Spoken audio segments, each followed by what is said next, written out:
Bismillah, alhamdulillahilladzi bi ni'mati tatimmus shalihat.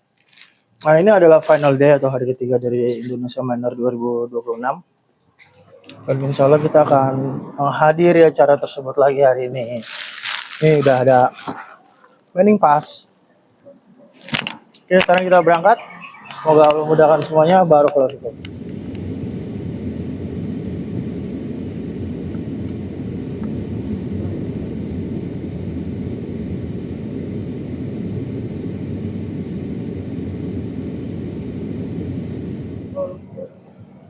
Bismillah, kita udah sampai di Westin. Tuh di depan. Ini ada kerjaan jalan di sini nih. Tapi demi kenyamanan itu pasti. Bisa belok.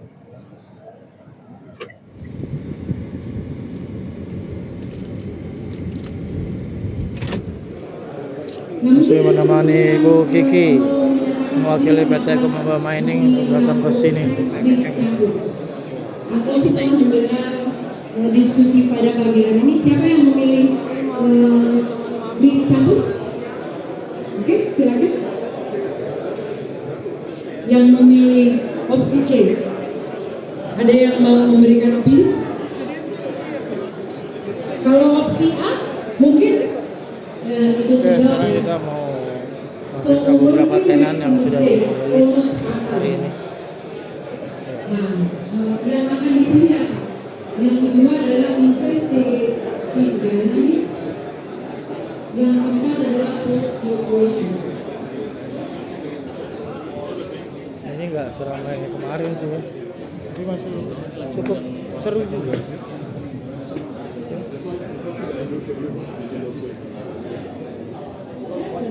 Yeah. The cost for China will be have to raise its Kita ke seminar dulu.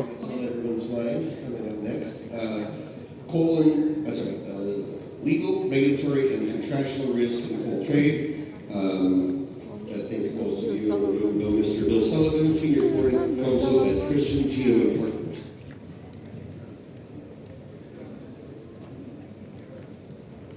It's really good money.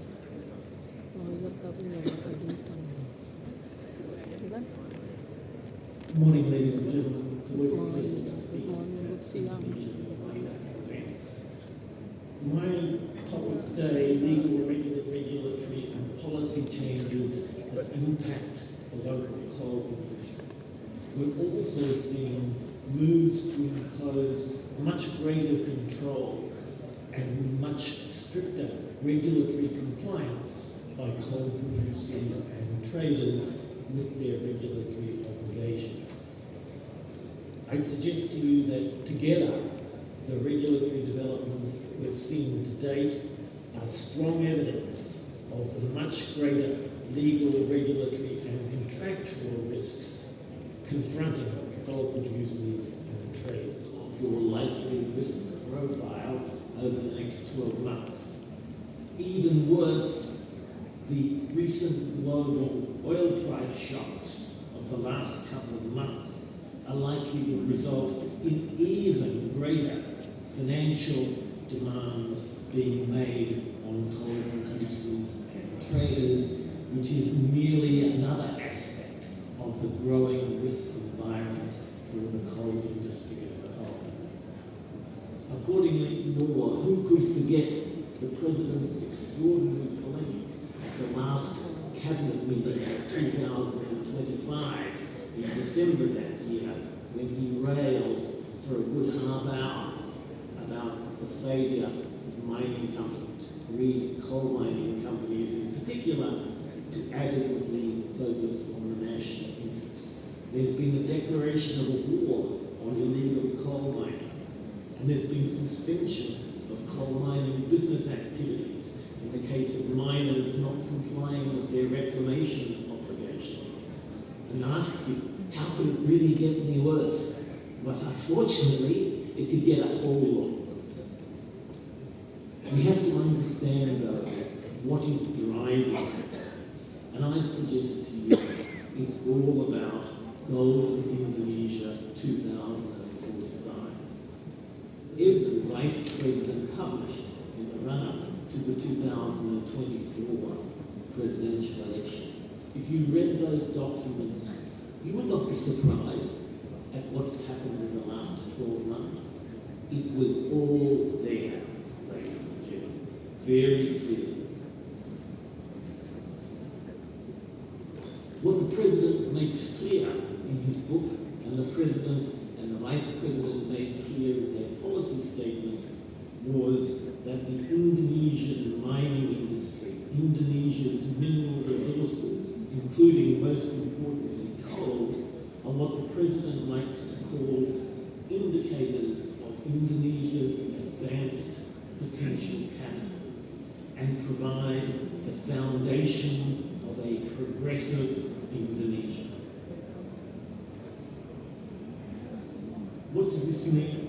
This means that the government sees the mining industry, the coal industry, and in particular the expansion of local value-added activity and the raising of more revenue from the coal mining industry and indeed the mining industry as a whole as being one of the main drivers of 8% annual GDP growth, which the government believes is essential to realise the economic and financial well-being aspects of Goal Indonesia 2045.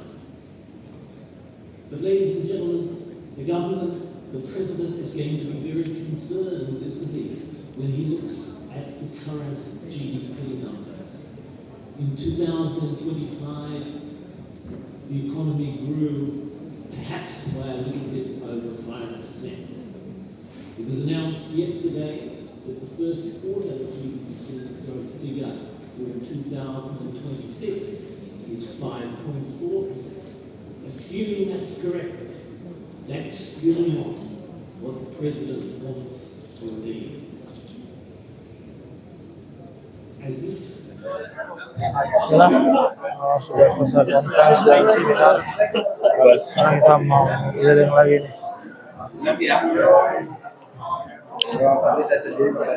Ini ada beberapa tenan juga yang mau kita datangi lagi. Jadwalnya FLS yang dari kemarin belum kita datangi, belum sempat.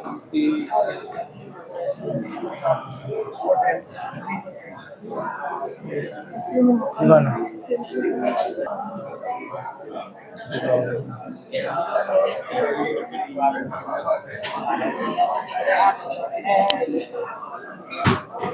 Nah, ini juga udah waktu jam makan siang.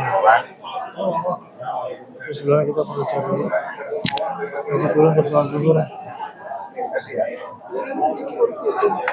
Alhamdulillah nih sekarang kita makan siang dulu. Ada pineapple rice sama daging. Belum mana? Cukup lama ya makan siang. Depan.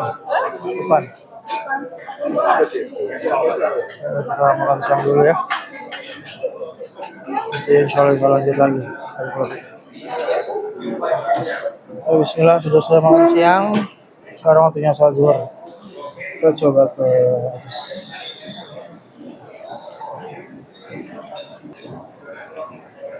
Kita mau menuju ke musola atau masjid di Westin Hotel Jakarta.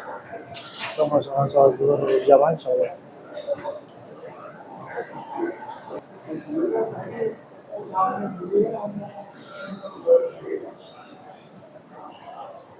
Di sini musolanya.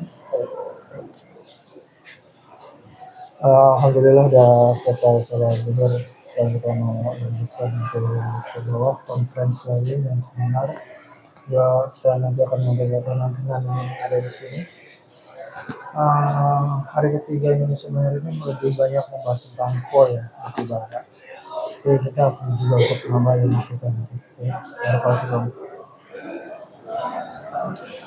coba ke atas, kita lihat ada apa. Ada lunch area tuh. Kasih teknologi forum, oh iya ada juga ya. Mari kita lakuin. Hanya kita di lounge lantai atas juga. Satu lantai dari ruang conference tadi. Kalau tidak aja sih. Menunya sama kayak tadi. Itu harus sampai 100%. 100%. Kamu ngambil apa? Latte macchiato. Latte macchiato. Masya Allah. Taruh di satu. Nah, kita bikin latte macchiato ya. Masya Allah, Masya Allah.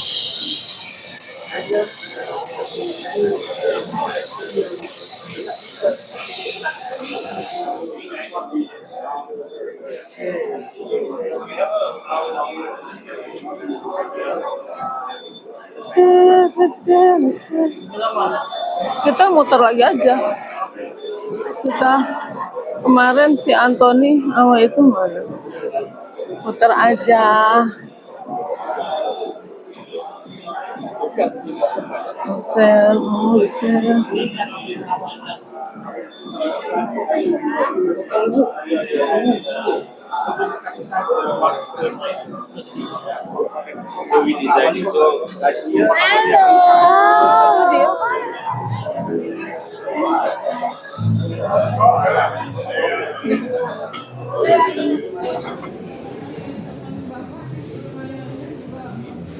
Ini kita kembali ke resource hall.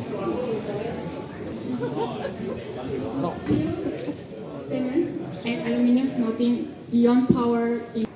They have added emissions reporting requirements.